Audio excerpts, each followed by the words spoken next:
하나님의 말씀 이사야서 41장 14절부터 20절까지 말씀입니다. 이사야서 41장 14절부터 20절까지 말씀. 지렁이 같은 너 야곱아, 너희 이스라엘 사람들아, 두려워 말라. 나 여호와가 말하노니 내가 너를 도울 것이라. 내 구속자는 이스라엘의 거룩한 자니라.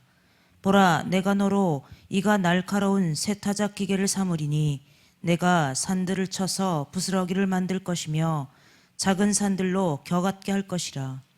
내가 그들을 까부른즉 바람이 그것을 날리겠고 회리바람이 그것을 흩어버릴 것이로되 너는 여호와로 인하여 즐거워하겠고 이스라엘의 거룩한 자로 인하여 자랑하리라. 가련하고 빈핍한 자가 물을 구하되 물이 없어서 갈증으로 그들의 혀가 마를 때에 나 여호와가 그들에게 응답하겠고 나 이스라엘의 하나님이 그들을 버리지 아니할 것이라. 내가 자산에 강을 열며 골짜기 가운데 샘이 나게 하며 광야로 못이 되게 하며 마른 땅으로 샘 근원이 되게 할 것이며 내가 광야에는 백향목과 시띠나무와 화석류와 들감난나무를 심고 사막에는 잣나무와 소나무와 황양목을 함께 두리니 무리가 그것을 보고 여호와의 손이 지은 바요 이스라엘의 거룩한 자가 창조한 바인 줄 알며 헤아리며 깨달으리라. 아멘. 할렐루야. 우리 하나님 참 좋으신 하나님이십니다. 지금 이 시간 하나님의 은혜와 평강이 여러분들과 여러분들의 가정과 직장과 사업장 그리고 자녀들까지 하나님의 은혜가 흐르고 넘치도록 채워지길 주의 이름으로 축원합니다. 아멘. 자, 우리 따라합니다. 나는 예수님 안에서 모든 사람들을 이해하고 용서하고 사랑하겠습니다. 자, 우리 선포의 기도 드립니다. 나사렛 예수의 이름으로 명하노니 내 안에 가난의 영, 채무의 영은 떠나갈지어다. 내 앞에 하나님의 축복을 가로막는 모든 악한 영들은 속히 떠나갈지어다. 내 죄로 인하여 나를 떠나갔던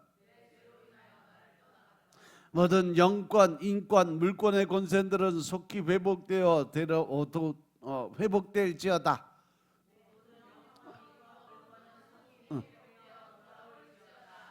아멘. 우리들 안에 있는 모든 가난의 영, 채무의 영은 다 떠나간 줄로 믿습니다.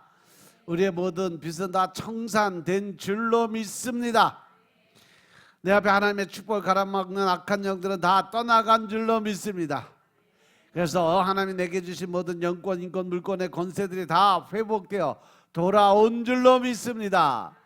할렐루야. 이 시간 하나님께 영광을 드리는 귀한 시간 되시길 주의 이름으로 축원합니다. 오늘은 이사야서 41장 14절부터 20절의 말씀 가지고 내가 너를 도울 것이라 하는 제목으로 말씀을 나누겠습니다. 자, 따라합니다. 내가 너를 도울 것이라. 내가 너를 도울 것이라. 오늘 말씀은 이사야서 41장 말씀이에요.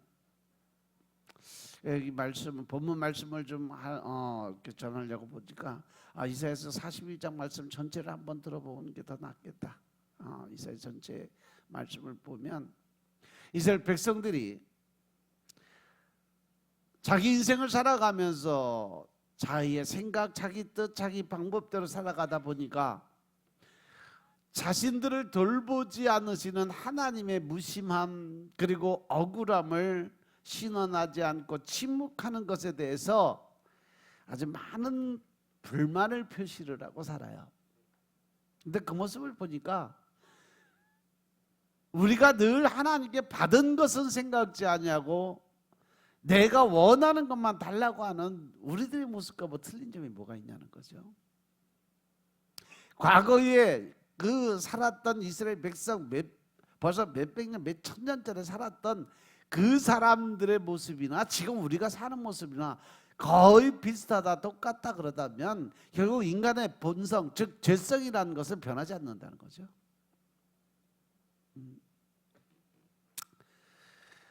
그래서 선지자가 주께서 열방을 심판하실 것이니까 그 과정에서 겪게 될 정세의 혼돈을 두려워하지 말라. 근심하고 걱정하지 마라.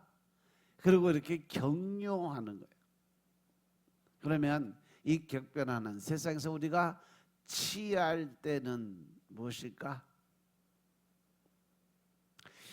천지 창조의 논리를 보면 홀로 하늘과 땅을 창조하시고 처음부터 홀로 땅의 역사를 이끌어 오신 여호와 하나님께서 디아스포라의 생활을 하며 유배 생활에 지쳐서 불만을 토로하는 그러한 이스라엘 백성들에게 구원이 이미 내가 너희들을 향한 열정의 구원이 이미 시작되고 있음을 알려주시는 그러한 모습이죠.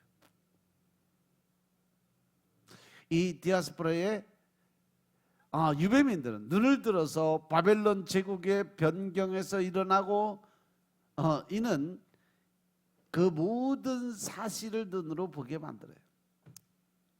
거침없이 내달리면서 민족들을 정복하고 있는 자는 여호와께서 하나님의 백성을 위로하시려고 동방에서 부른 자다.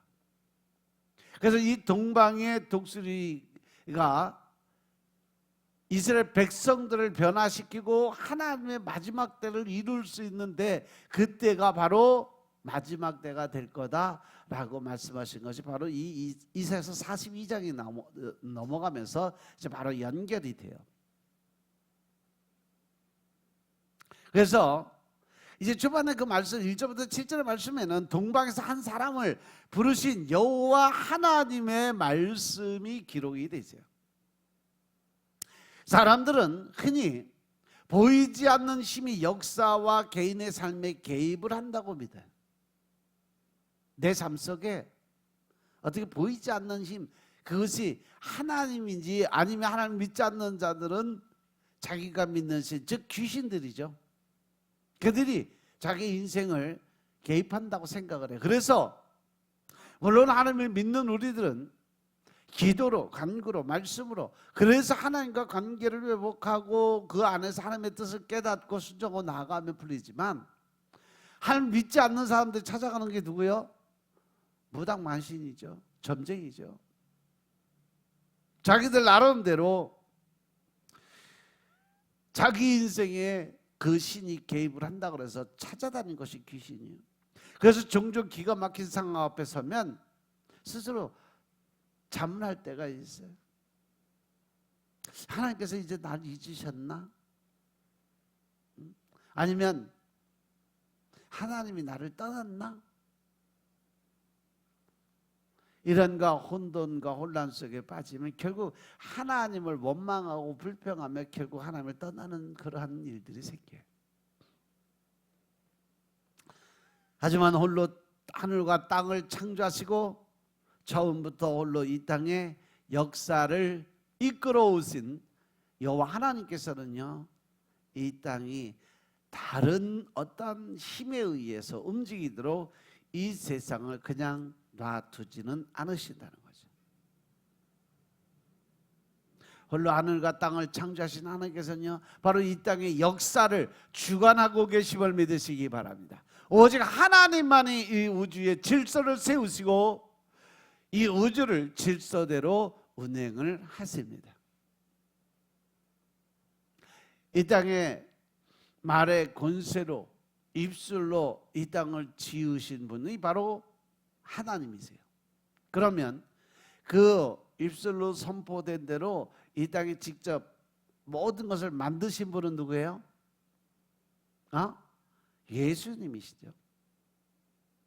요한복음 1장 1절부터 5절까지 말씀을 읽어보면 천지 창조에 대해서 쭉 설명을 해주세요. 자, 요한복음 1장 1절부터 5절까지 봅시다. 태초에 말씀이 계시니라. 이 말씀이 하나님과 함께 계셨으니 이 말씀은 곧 하나님이시니라. 그가 태초에 하나님과 함께 계셨고 만물이 그로 말미암아 지은 바 되었으니 지은 것이 하나도 그가 없이는 된 것이 없느니라. 자, 거기까지. 자, 2절 보면 그가 누구예요? 태초에 하나님과 함께 계신 게 누구예요? 바로 예수 그리스도 성자 예수님이 처음부터 하나님과 함께 계셨는데 3절에 보니까 만물이 이 땅의 모든 지은 것 하나님의 말씀을 선포하시고 그것을 지은 바, 즉 지었다는 것은 이 땅에 만들어 놓은 분은 바로 예수님이다 이거죠. 만물이 그로 말미암아 지은 바 됐어요. 지은 것이 하나도 그가 없이 된 것이 없다. 그러면 이 땅의 모든 것을 선포하시고 하나님의 머릿속에 구상된 대로 선포하시고 말씀하시면 예수님이 그것을 그대로 따라서 만들어 놨다는 거예요. 그래서 이 천지 창조가 그래서 시작이 됐다. 아멘. 4절. 그 안에 생명이 있었으니 이 생명은 사람들의 빛이라. 빛이 어두움에 비치되 어두움이 깨닫지 못하더라. 아멘. 4절에 보면 그 안에 생명이 있으니 어디에? 창조의 모든 창조물들, 즉 거기에는 인간, 우리들도 포함이 되어 있는 거예요. 이 생명, 하나님의 창조된 그 순간에 모든 사람은 생명의 빛 안에 들어가 있었는데, 그런데도 불구하고 빛이 어둠을 비치되 어둠이 깨닫지 못하다. 그 안에 또 다른 사단의 권세가 숨어 있었다는 거죠. 하나님께서는요, 그래서 그 모든 천지 창조를 하나님은 말씀으로 선포하시고 예수님은 직접 창조하셨고, 그 다음에 성령님은 뭐 하세요? 지금까지 이 우주가 운행이 될 수 있도록 잘 돌아가게 지금도 그 모든 것을 이끌어 가시는 분은 바로 성령 하나님이심을 깨달으시기 바랍니다. 아멘. 하나님께서는요, 이 세상이 다른 힘에 의해서 움직이도록 이 세상을 그냥 놔두지 않으신다는 거죠. 반드시 모든 일에는 누가 개입을 한다? 하나님께서 개입을 하신다. 아멘. 그래서 하나님께서는 이 땅의 역사를 주관하시는 분이심을 믿으시기 바랍니다. 하나님만이 우주의 질서를 세우시고 이 우주를 질서대로 운행하시는 분, 그 성령님이 우리와 동행하고 계심을 깨달으시기 바랍니다. 그래서 우리가 이 역사를 주관하시는 하나님을 제대로 알고 믿고 따라갈 때 우리는 이 세상에 공중의 권세 잡은 자들, 그들이 주는 두려움과 근심과 걱정에서 벗어날 수 있다는 사실 명심하시기 바랍니다. 아멘. 그럼 내 안에 아직도 근심과 걱정이 있고 또 어떤 일에 대해서 두려움을 가지고 있다면 나는 하나님의 자녀로 완전히 들어왔을까 못 들어왔을까? 내 안에 믿음이 있을까 없을까? 한번 돌아보시기 바랍니다. 내 안에 전능자 한 분, 그 하나님이 계시면 그분이 모든 걸 할 수 있고 뭐든지 한다고 맘만 먹으면 할 수 있는 일이에요. 믿습니까? 나서 우리는 할 수 없다가 아니라 할 수 있답니다. 그리고 하면 된다. 뭔가 도전적 의식을 갖고 사시기 바랍니다. 해보자. 열정적으로 도전하는 여러분들의 준비된 자세가 있길 주의 이름으로 축원합니다. 아멘. 우리는 뭐든지 나는 할 수 없지만 내 안에 계신 성령님, 내 안에 계신 하나님이 동행하시고 함께 하시면 나는 뭐든지 할 수 있는 그러한 사람이 된다는 사실 명심하시기 바랍니다. 아멘. 그래서 42장 1절에서 보시면 여호와께서 섬들과 민족들을 재판적으로 소환해서 심문하는 장면이에요. 나의 신을 그에게 주었은즉 그가 이방의 공의를 베푸는. 이거 42장이잖아. 하나님께서는요, 우리를 사용하시면서 이들에게 누가 참된 신인지, 누가 세상의 역사를 지배하는 자인지 따져보자고 요청을 해요. 내 앞에서 잠잠하라. 이것은 새 정복자의 등장에 당황하지 말고 귀 기울이고 하나님의 말씀을 들어보라는 말씀이에요. 그리고 힘을 새롭게 하라는 온 힘과 능력을 모아서 답변해라. 하나님이 말씀하시는 것에 대해서 너희는 실언하지 말고 그 말씀 하나에 집중하면서 주님의 뜻이 무엇인지, 그리고 하나님의 뜻을 내가 어떻게 할 것인지 분명한 답을 할 수 있는 준비가 돼 있어라. 그래서 역사를 경영하신 여호와 하나님에 대해서 말씀하세요. 여호와께서는 역사의 무대에 등장해서 승리를 구가하는 한 인물을 소개하시면서 소환한 민족들을 심문하시죠. 누가 이 인물을 동방에서 일으켜 민족들과 왕들을 그 발 앞에 굴복하게 하였을까? 누가 허락하셨기에 그는 바람이 먼지와 지푸라기를 날려버리는 것처럼 이 민족들을 정복하였을까? 여호와 하나님께서는요, 하나님께서 정복자를 세웠고 그의 승리는 하나님에게서 나왔다라고 주장을 하세요. 지금 메소포타미아 지역에서 벌어지는 정치, 군사적 대격변이 결국은 하나님의 결정에 의해서 이루어지고 있음을 깨달으시기 바랍니다. 모든 것은 말씀에서 기록이 되어 있고 그 기록된 대로 지금 세계 정세가 돌아가고 있음을 깨달으시기 바랍니다. 여호와께서 동방에서 부른 정복자는 그가 아직 가보지 못한 위험스러운 길을 안전하고도 신속하게 지나가. 길이 험하고 멀지만 그의 진격을 방해하지 못합니다. 미지의 원정길이지만 그런 주저함과 두려움 없이 적들을 추적하며 정복을 해 나가는 모습이 보여요. 다니엘서도 그렇고 이사야서도 그렇고 마지막 때를 기록한 그 계시록의 말씀도 그렇고 우리가 성경 전체를 보면요, 지금 이 땅에서 일어나는 그 모든 일들이 각 나라에서 전쟁이 일어나고 기근과 폭설이 일어나고 이 모든 것들이 우연히 일어나는 게 아니에요. 다 성경 말씀에 보면요, 다 기록이 되어 있습니다. 그대로 하나님은 지금 말씀의 뜻대로 이루어가고 계심을 깨달으시기 바랍니다. 아멘. 천지를 창조하신 하나님께서 각 세대를 불러서 시대적 역할과 사명을 다 맡기셨기 때문에 지금 우리가 하는 모든 일들은 다 하나님의 계획에 의해서 이루어지고 있음을 깨달으시기 바랍니다. 이렇게 하나님의 계획이 벗어나 활동한 세대는 과거에도 없었고 앞으로도 없는 그런 사건이 지금 이스라엘 백성들에게 의해서 나타나고 있어요. 창조주 여호와가 역사의 처음이자 마지막이심을 믿으시기 바랍니다. 거침없이 진격하는 정복자의 출현에 섬들과 땅 끝에 그 모든 사람들이 무서워서 벌벌 떠는 장면, 그리고 나서 우상에게 도움을 구하는 민족들에 대해서 말씀하십니다. 5절부터 7절의 말씀. 이들은 서로 격려하며 침략군에 맞서죠. 여호와께서 그 불러주신 정복자에 맞서서 모든 민족의 힘을 합칩니다. 이들은 자기 신들이 지켜주리라 기대하면서 우상을 만들어요. 지금 그것도 보면 서서히 나라들이 규합을 해서 서로가 서로를 치려고 준비하는 과정들을 볼 수가 있어요.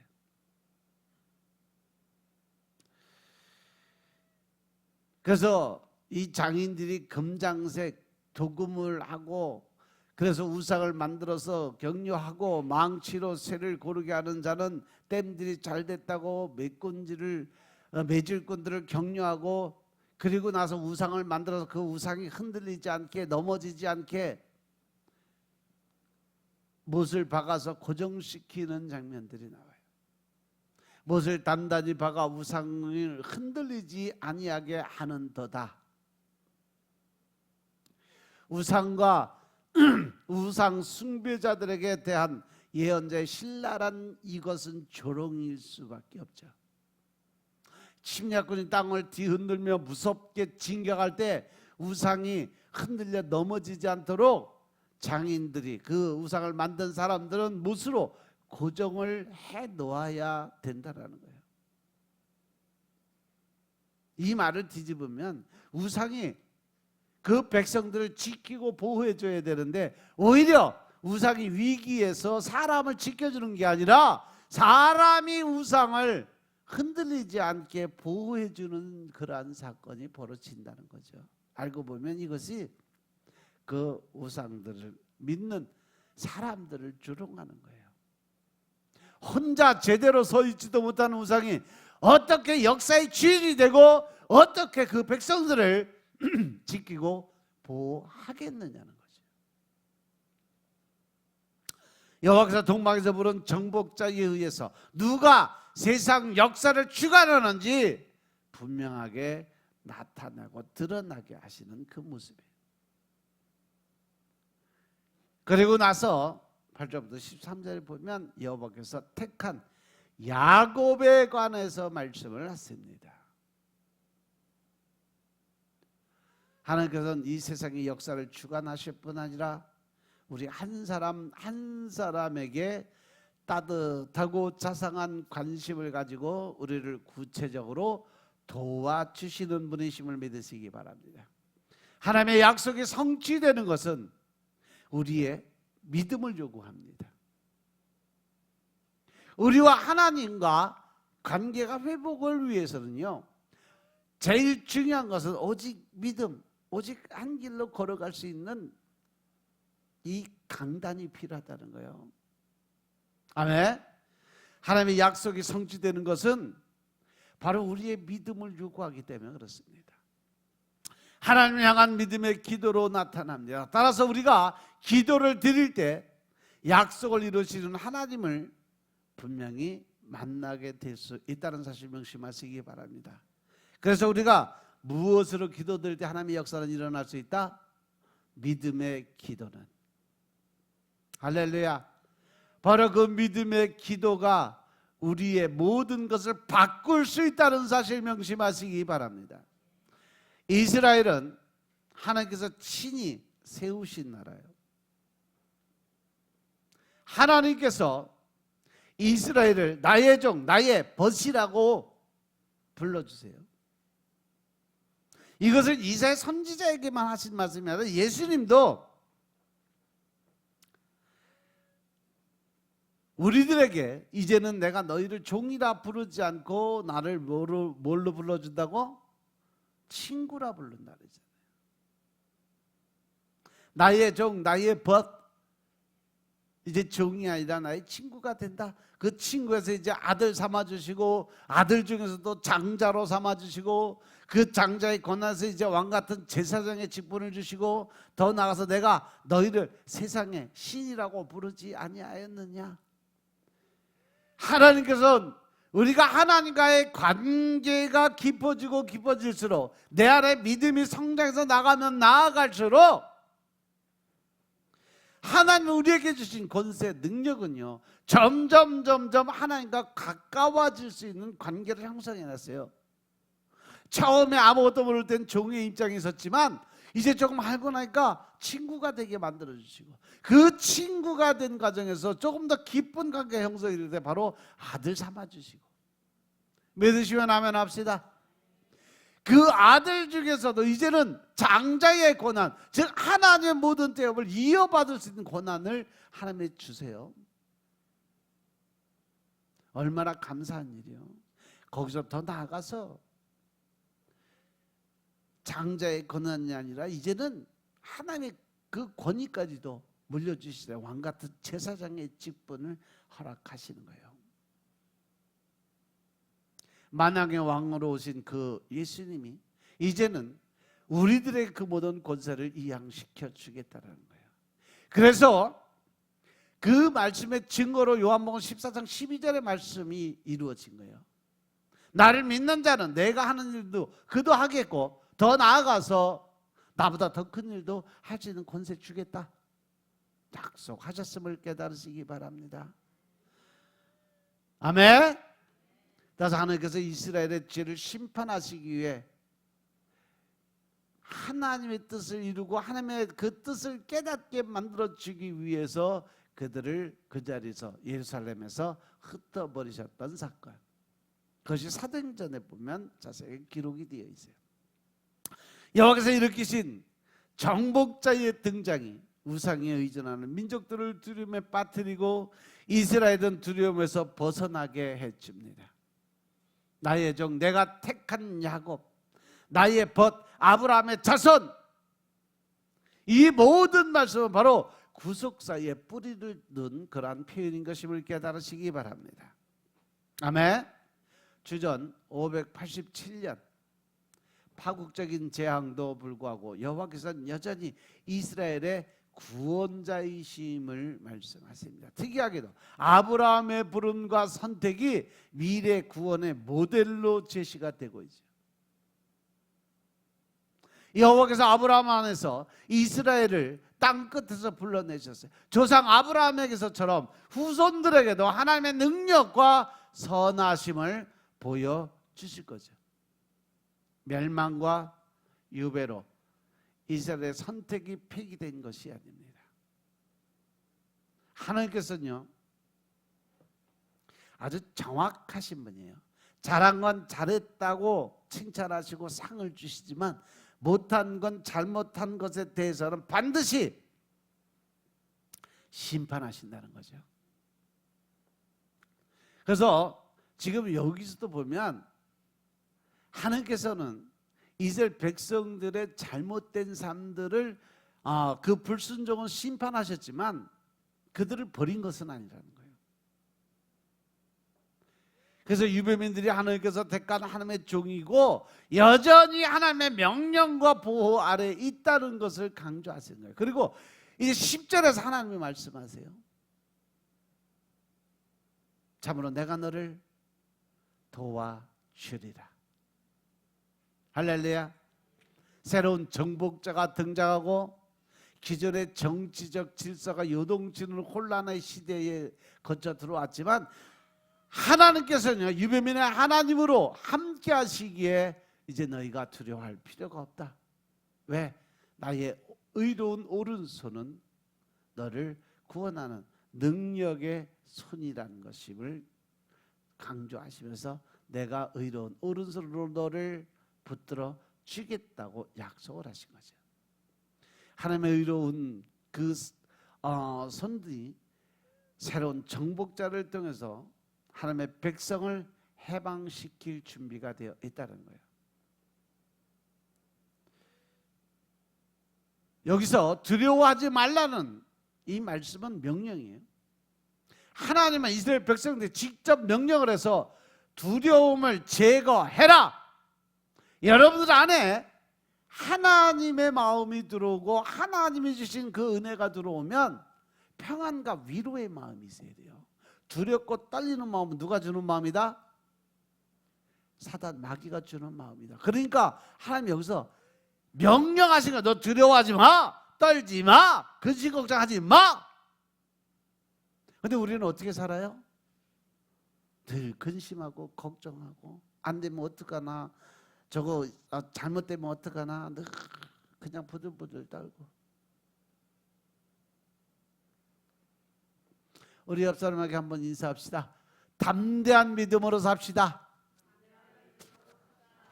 담대한 믿음으로 삽시다. 할렐루야. 하나님이 두려워하지 마라, 떨지 마라. 할렐루야. 왜? 내가 너와 함께 있을 거니까. 이 말씀은 인격적이고 보호적인 하나님의 임재가 있음을 나타나고 있음을 깨달으시기 바랍니다. 그리고 바로 뭐라 그래요? 놀라지 말라고 말씀하세요. 왜? 내가 너의 하나님이 될 거니까. 내가 너를 지키고 보호할 거니까. 두려워하지도 말고 놀라지도 말라고 말씀하시면서 이스라엘 백성들과 하나님과의 특별한 관계를 또 한 번 강조를 합니다. 내가 너를 강하게 만들 거다. 이란 말씀은 강하게, 더 담대하게, 그러기 위해서 하나님은 지금 우리를 더 세워주고 높여주고 그 마음속에 담대한 마음을 주기 위해서 평안과 위로의 마음을 주고 계심을 깨달으시기 바랍니다. 내가 또한 너를 도와주리라. 또한 너를 붙들어 주겠다. 내 의로운 오른손에서 하나님께서 강하고 의로운 손으로 그들을 붙들어 주신다는 거예요. 따라서 이사야서 41장 10절의 말씀은 위로와 격려의 말씀인 것임을 깨달으시기 바랍니다. 구조적으로 두 개의 명령, 두려워하지 말라, 놀라지 말라, 그의 말씀에 대한 이유가 이 구절은 크게 두 부분으로 나눠지는데, 첫째 부분 두려워하지 말라는 내가 너와 함께 있겠다라고 말씀하셨고, 두 번째 부분이 놀라지 말라는 것은 내가 내 하나님이다라는 말씀이에요. 그리고 이 두 번째 부분, 하나님께서 약속하신 세 가지 행동이 나타나요. 강하게 하고 도와주시고 붙들어 주시는. 이 구조는 하나님의 인재와 능력을 강조하는 부분이에요. 하나님의 강력한 보호와 인도하심이 나타나고 있음을 깨달으시기 바랍니다. 아멘. 놀라지 마라. 내가 내 하나님이다. 아주 강하게 만들어주고 내가 너 도와줄 거고 내가 널 늘 지키고 보호해 준다라는 약속, 그것이 내가 너를 붙들어 주겠다는 약속. 이 말씀은요, 이사 선지자를 통해서만 주신 말씀 아니에요. 모세를 통해서도 신명기 31장 6절에 보면 이사야서 41장 10절의 말씀과 아주 비슷한 내용으로 두려움을 없애고 하나님의 임재와 하나님의 보호하심을 확신시켜주는 내용이 신명기 31장 6절 말씀이에요. 둘 다 하나님이 함께 하신다는 점에서 아주 비슷하죠. 그래서 너는 마음을 강하게 하고 담대히 해라. 그들을 두려워하지 말라고 말씀하십니다. 그들 앞에서 떨지 말라. 이는 내 하나님 여호와가 그가 너와 함께 행하실 것이라고 말씀하셔서 반드시 너를 떠나지 않고 버리지 않는다라고 말씀을 하십니다. 할렐루야. 너희는 강하게 하고 담대히 해라. 그들을 두려워하지 말아라. 하나님 여호와가 너를 함께 하실 것이라. 그런데 이 말씀을 모세에게만 하신 거 아니에요? 아니에요.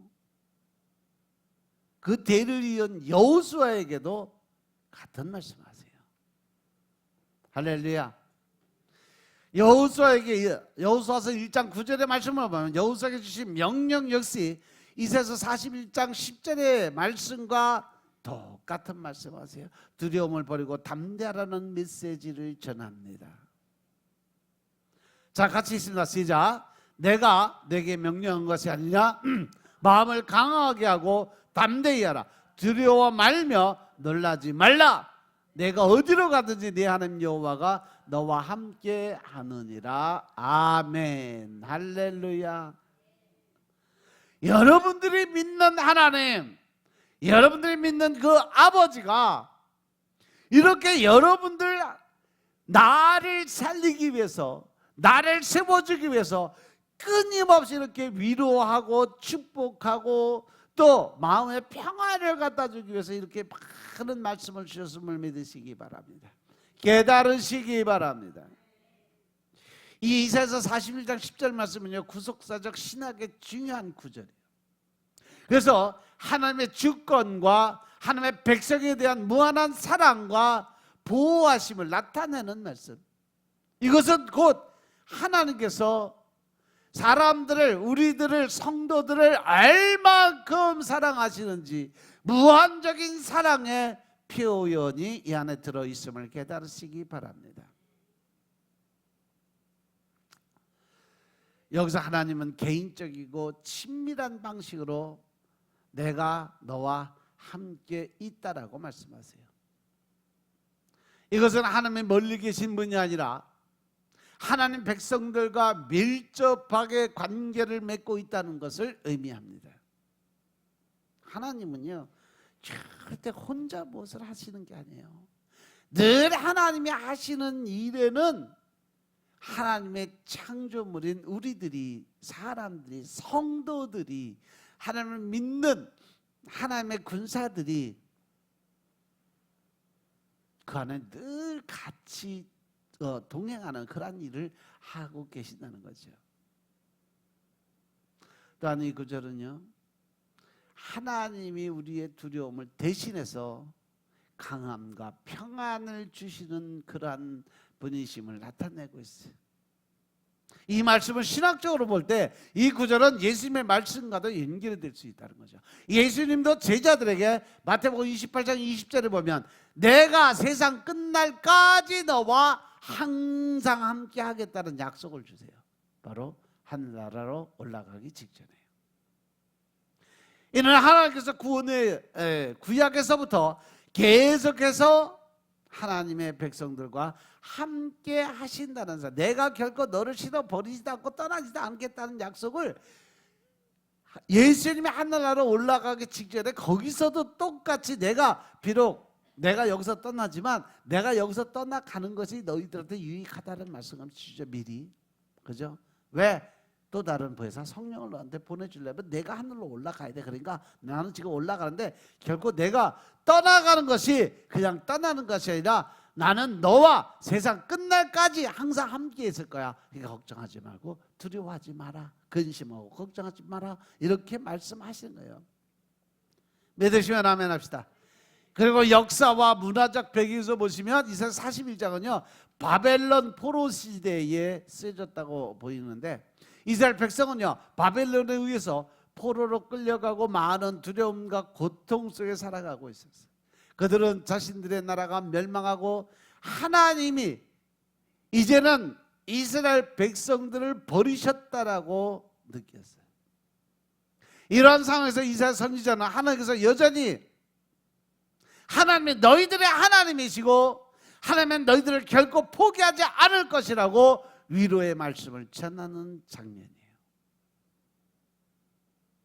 특별히 이사야서 41장 10절 말씀은요 하나님께서 이스라엘을 여전히 사랑하시고 그들이 두려워하지 않고 믿음을 가질 수 있도록 계속 격려하는 말씀이에요. 바로 여러분들이 받아 먹어야 될 말씀이 바로 이런 말씀이에요. 여러분들이 붙들고 기도드려야 될 말씀 구절이 바로 이런 말씀이에요. 믿으시면 아멘 합시다. 그래서 하나님의 강한 오른손, 이 오른손의 표현은 그들을 바벨론의 억압에서 구원하실 능력의 손인 것임을 깨달으시기 바랍니다. 하나님의 오른손은요 바로 하나님의 권세고 능력이에요. 그 권세 능력의 손으로 내가 너희를 붙들어 주겠다, 잡아 주겠다. 그렇다면 그만큼 어떻게 하나님이 나를 강하게 보호해 주고 지켜 주신다는 약속의 말씀인 것임을 깨달으시기 바랍니다. 당시 이스라엘 백성은 이 약속을 통해서 새로운 희망을 얻게 되고 하나님의 역사 속에서 어떻게 그들을 지키는지 깨닫게 됩니다. 그래서 이사야서 41장 10절의 말씀은 하나님의 백성을 향한 무한한 사랑과 보호를 약속하는 아주 중요한 구절이에요. 이스라엘 백성들에게 주신 위로와 동시에 오늘날 선지자들에게 큰 힘이 되는 것임을 깨달으시기 바랍니다. 그래서 하나님께서 이스라엘 편에 서실 때 그들을 대적하던 대적은 흔적이 없이 사라진다라 그랬어요. 이스라엘을 멸망시키고 조롱하던 사람들이 아무것도 아닌 것 같이 또한 허무한 것 같이 되게 만들어 주겠다. 니들이 찾아도 보이지 않게 만들어 주겠다. 약속하셨음을 깨달으시기 바랍니다. 여러분들 이 말씀 믿고 이 말씀 붙들고 기도 드리시기 바랍니다. 나의 대적자들, 나를 무시하고 조롱하고 멸시하던 자들, 또 하나님을 제대로 알지 못하고 하나님을 욕되게 하던 그 모든 사람들은 이제 아무것도 아닌 것 같이 찾아도 보이지 않는 그러한 자리에 들어갈 수 있게 주님 만들어 주옵소서. 기도드리시기 바랍니다. 하나님은 약속의 하나님이고 지키시는 하나님이심을 깨달으시기 바랍니다. 이렇게 하나님께서 그 오른손을 붙잡아 주시기에 이스라엘은 두려움에 떨지 않게 되는 거죠. 하나님께서 민족들의 괴롭힘을 당하는 유배민들의 손을 잡고 이렇게 세워주십니다. 그리고 이제 40장 31절의 말씀처럼 너희는 걸어가거나 달려가도 피곤치 아니할 거다. 할렐루야. 우리 교회에 주신 말씀. 그렇게 되기 위해서 전제 조건이 오직 여호와를 앙망하는 마음을 가져야 된다. 그래야 내가 너희에게 새 힘을 줄 것이다. 할렐루야. 그래서 하나님이 이 새로운 권세와 능력, 가장 큰 힘을 가진 그러한 동물을 늘 표현하는 것이 바로 독수리예요. 하늘의 제왕. 그래서 내가 독수리가 날개를 치고 올라가는 것 같이 너희들이 한순간에 그냥 치고 올라갈 수 있는 그런 힘과 능력을 너에게 주겠다. 근데 그때 아무리 열심히 달리고 아무리 열심히 힘을 써도 결국 너희는 다른 박질해도 피곤치 않고 곤비치 않게, 걸어가도 피곤치 않고 곤비치 않게 늘 새 힘을 너희한테 줄 것이다 라고 약속하셨음을 깨달으시기 바랍니다. 그래서 14절부터 16절에서 여호와의 구원의 약속의 말씀을 주시죠.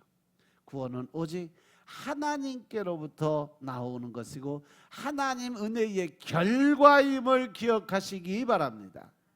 이스라엘을 통해서 하나님을 대적하는 이웃 그 열광을 물리치고 하나님의 다스림을 이 땅에 펼치기 원하시는 하나님의 뜻을 깨달으시기 바랍니다.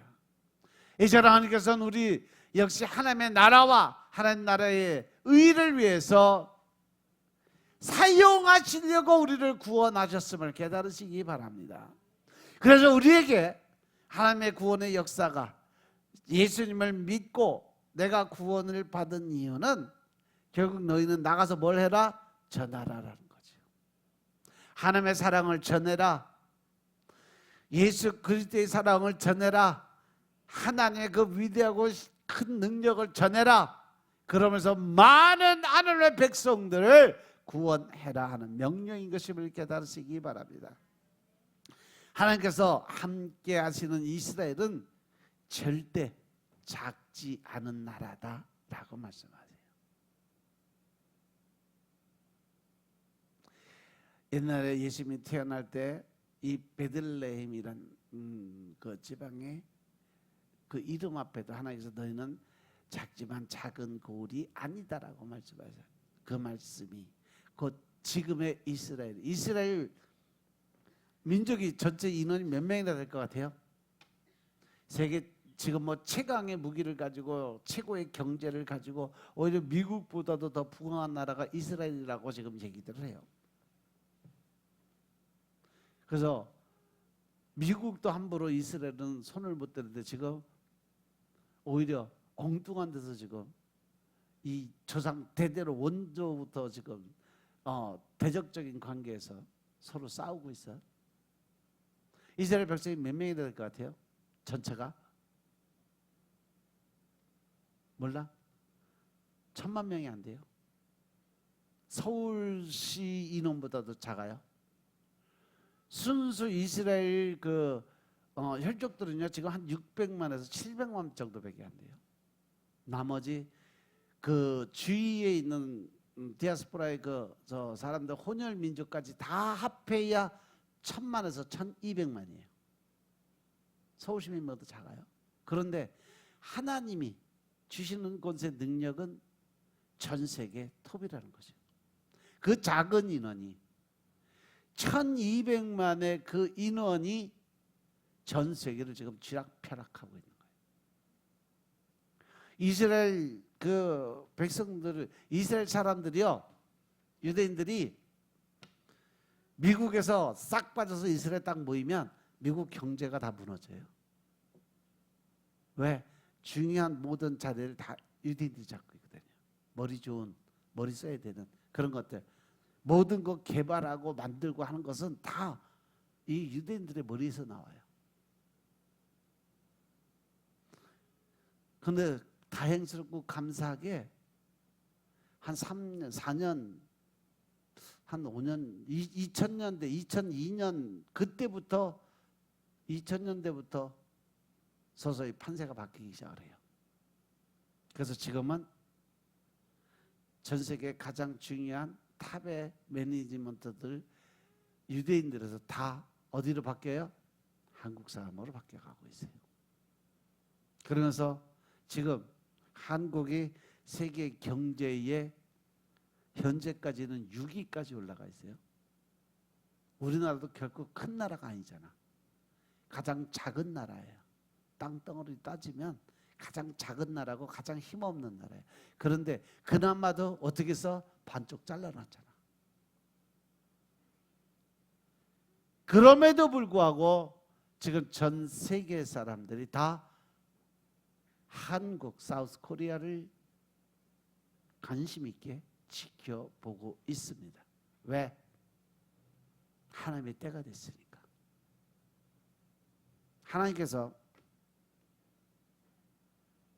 이사야 41장부터 43장까지 보시면 하나님이 앞으로 어떻게 될 것인가를 아주 자세하게 쫙 적어놓으세요.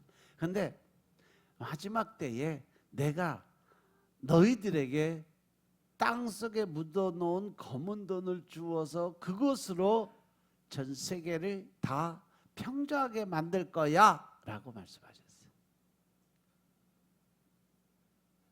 땅속에 묻어놓은 검은 돈은 뭘까? 에? 석유죠. 그런데 지금 어떻게 하고 있어 우리가? 개발을 하려고 지금 열심히 땅 파고 있잖아. 근데 그걸 또 누가 막어? 공산 마귀 새끼들 지금 막고 있잖아. 근데 하나님의 계획이 시작이 되면 반드시 그건 뚫리게 돼 있고 터지게 돼 있어요. 거기다가 통일되면 북한에 또 있어요. 북한에 엄청나게 땅속에 묻혀진 광물들 엄청나게 많아요. 통일이 돼서 북한에서 개발 시작하면요, 전 세계 사람들이 뜨악할 정도의 하나님이 숨겨놓은 보물이 거기 들어있어요. 그래서 때가 되면 곧 하나님은 남북이 평화 통일되게 만들어져요. 절대로 전쟁은 못 일어나. 하나님이 그거 허락 안 할 거니까. 만약에 사단마귀가 지랄해서 한번 뒤집어서 포를 하나 쏘잖아, 바로 미국에서 모든 준비를 다 끝내놓고 있어요. 그래서 늘 미 항공모함들도 한국, 북한 위주로 해서 그 주위에서 지금 여차하면 모일 준비들 하고 늘 준비하고 가고 있잖아요. 뭐 국제 정세나 나라에 그 관한 얘기는 여러분들이 그거는 성경에 나와 있는 거니까 잠시 설명을 드린 거고, 여러분들 근심하고 전쟁이 날 거 뭐 핵 폭탄 그건 걱정 안 해도 돼요. 하나님이 다 막아 놓으실 거예요. 믿으시면 아멘 합시다. 믿으시면 아멘 합시다.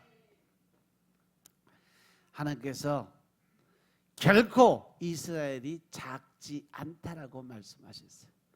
이 땅도 마찬가지입니다. 결코 전 세계에서 진짜 말 그대로 지도 보면 손바닥보다도 작아요. 그것도 반쪽을 내놓은 그 나라가 지금 일본을 제쳤어요. 어랩으로.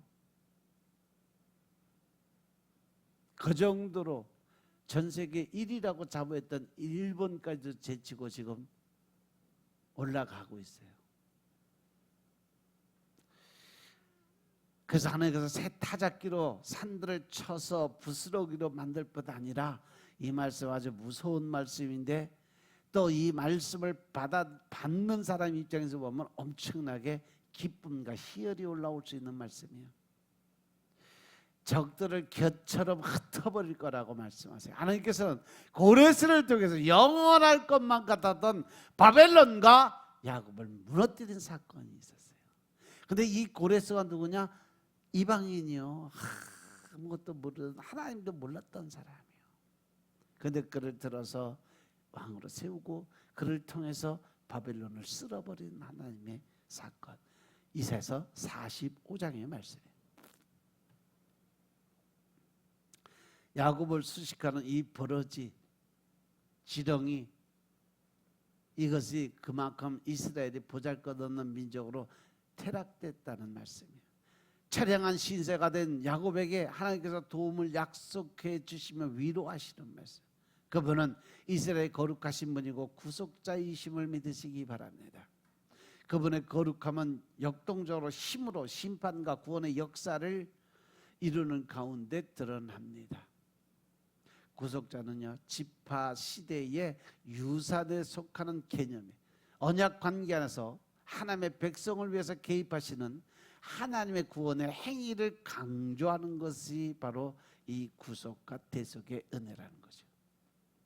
그리고 이 새 타작기의 비유는요, 농부가 타작마당에서 타작기로 곡식을 가는 것처럼 여호와께서는 이 지렁이 같이 짓밟히는 이스라엘을 이가 날카로운 새 타작기로 만들어서 산들을 타작하고 잘게 부수고 작은 산들을 지푸라기처럼 만든 그 주위에서 그 이스라엘 백성들을 공격하고 억누르고 또 무시하고 조롱하고 또 정복해서 그를 속국으로 삼은 그 모든 나라들 하나하나 다 부수어서 그들의 그 새로운 발판으로 만들어 주겠다라는 거예요.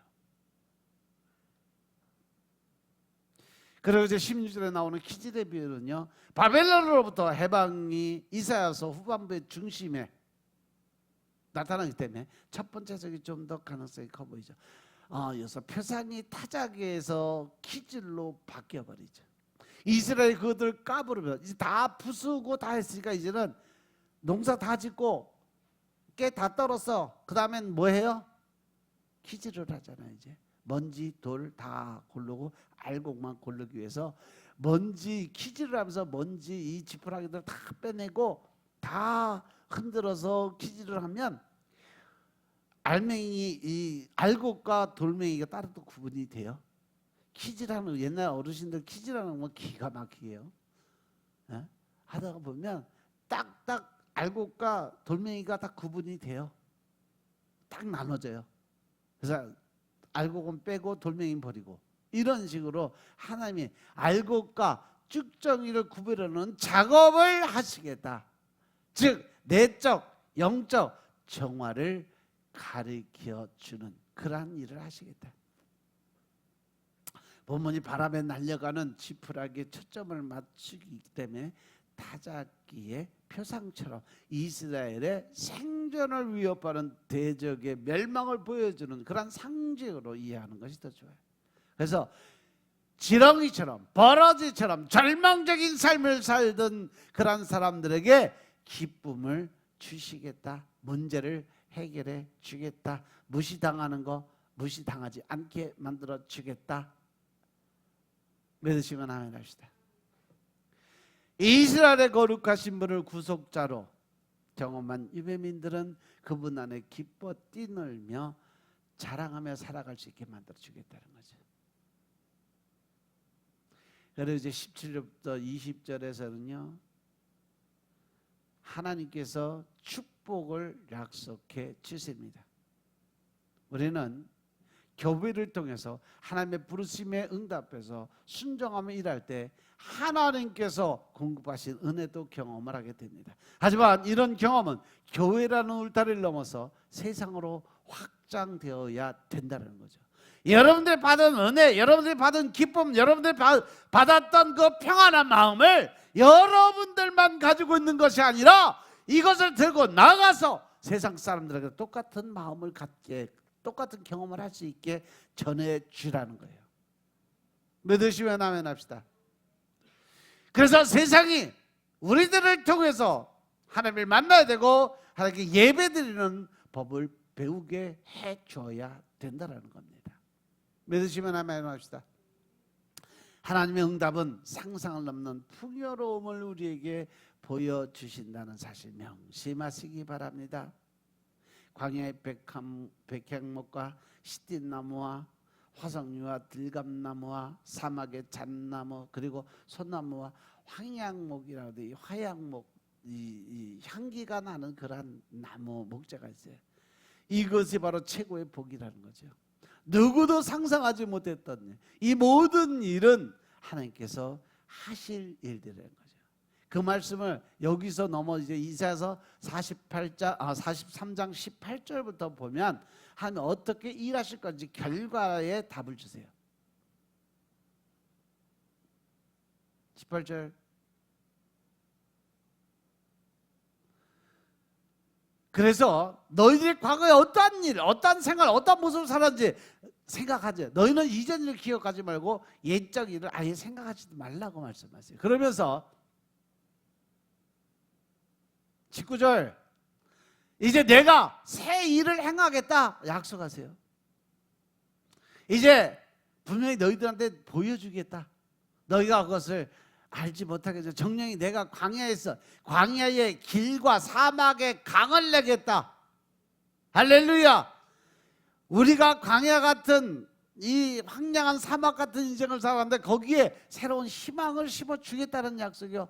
절대로 이루어지지, 내 생각에 이루어지지 않을 것 같고 절대 할 수 없을 것 같은 그 일들을 이제 내가 너희를 통해서 새로운 길을 열어주겠다 약속하십니다. 그래서 보라, 내가 새 일을 행하리니 이제 나타날 건데 너희가 그것을 알지 못하냐. 정령이 내가 광야가 사막에 강을 내리니 장차 들짐승 곧 신랑과 타조도 나를 존경할 것은 내가 광야의 물들을 사막의 강들을 내어서 내 백성 나의 택한 자로 마시게 할 것임이니라. 여러분들 이 말씀 붙들고 기도드리세요. 할렐루야, 할렐루야. 그러면서 하나님의 뜻, 하나님 우리를 지으신 목적에 대해서 말씀하시는데 바로 이 백성은 내가 나를 위해서 지었나니. 할렐루야. 우리가 이 땅에 태어난 목적은 하나님께 찬양드리고 경배드리기 위해서 이 땅에 만들어졌다는 사실 명심하시기 바랍니다. 아멘. 그래서 하나님께서는 이스라엘 백성들에게 해방을 주시고 땅의 축복도 약속하시는 장면, 갈증도 혀가 타들어가는 자들에게 여호와께서 응답을 하십니다. 심판과 저주의 시대가 끝나고 구원과 축복의 시대가 새로 시작된다는 사실 명심하시기 바랍니다. 나무 하나 없이 헐벗은 산과 황무지가 숲이 우거진 숲으로 변하고 사람이 풍요롭게 사는 비옥한 땅이 이제 황량한 땅이 비옥한 땅으로 변화가 되게 만들어 주신다 그랬어요. 백향목과 시띠나무, 화석류와 들감나무, 잣나무, 소나무, 이 황양목의 숲에서 자라는 이러한 모습을 보게 될 거라는 거죠. 레바논 산림에서 자라는 큰 나무들이 광야와 사막에 심어집니다. 생명이 없던 광야와 사막이 울창한 숲으로 변하기 시작을 합니다. 그런데요, 지금 사우디 쪽에 그 사막 한가운데 지금 숲을 만들고 있는 거 아세요? 인공적으로 사막에다가 지금 동산을 만들고 있어요. 서서히 하나하나 사람들의 힘으로 가는 것 같지만 알고 보면 하나님이 주신 지혜와 지식으로 그 모든 성경의 말씀이 이루어지고 있다는 사실 깨달으시기 바랍니다. 그리고 하나님께서 새 창조의 목적에 대해서 말씀하십니다. 이스라엘의 거룩하신 분, 여호와의 능력의 손이 폐허가 된 가나안 땅을 생명이 넘치는 옥토로 만들어 가고 있어요. 태초에 천지를 창조하신 여호와께서 역사에서도 거듭 하나님의 창조 능력을 보여주고 계신다는 거죠. 마지막 때가 될 때 그것을 모델로 보여주시는 이유는 너희들이 생각지도 못하고 너희들이 보지도 못했던 모든 것들이 이렇게 만들어졌던 거야 라고 하나님이 다시 한번 모델의 그 모습을 보여주시겠다라고 약속하셨음을 깨달으시기 바랍니다. 이거는 사람들이 전혀 생각지도 못하고 알지도 못했던 부분들을 하나님이 설명을 해줘서 깨닫게 되는 거예요. 이사야 44장 18절 이후에 그 말씀이 실현될 거라고 우리는 그냥 생각이나 상상이나 해봤냐고요. 아, 하나님이 이렇게 하시니까 될 거야. 막연한 믿음이죠. 그런데 하나님이 현실로 그걸 만들어 주시겠다라는 거예요. 믿으시면 아멘이시다. 지금 이 시대는 불확실성의 시대, 불안한 미래가 현대인을 두렵게 하는, 하지만 우리는 역사를 주관하시고 택하신 백성들을 끝까지 버리지 않으시는 신실하신 하나님이 나와 동행하신다 사실 명심하시기 바랍니다. 하나님을 믿고 두려워하거나 놀라거나 떨는 그러한 삶을 살지 마시길 주로 부탁드립니다. 하나님께서 약속하신 말씀을 되새기고 불안의 그림자를 떨쳐버릴 수 있는 여러분들의 삶이 되시길 주로 축원합니다. 오늘 본문에서 이스라엘은 언약의 하나님 여호와를 바라보지 않고 자신의 처지만 바라보며 자신을 비천한 존재로 비하하는 그러한 이스라엘 백성들을 바라보게. 그런데 지금 현실을 바라보면 우리도 똑같다는 얘기죠. 늘 우리도 하나님을 믿는다고 하면서 전능자이신 주님을 바라보지 못하고 내가 알고 있는, 내가 깨달은 하나님만 바라보고 늘 실망하고 절망하고 좌절하는 삶을 살아가고 있지는 않느냐는 거죠. 그렇지만 여호와 하나님은 그들에게 두려워하지 말라고 명령하셨음을 깨달으시기 바랍니다. 이것은 하나님께서 친히 그들의 구속자가 되시고 그들의 처지에서 구원하실 것이기 때문이에요.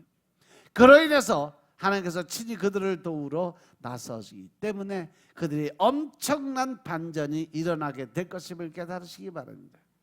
그 반전은 세 개의 비유를 통해서 말씀을 주셨는데, 첫째는 타작기의 비유였죠.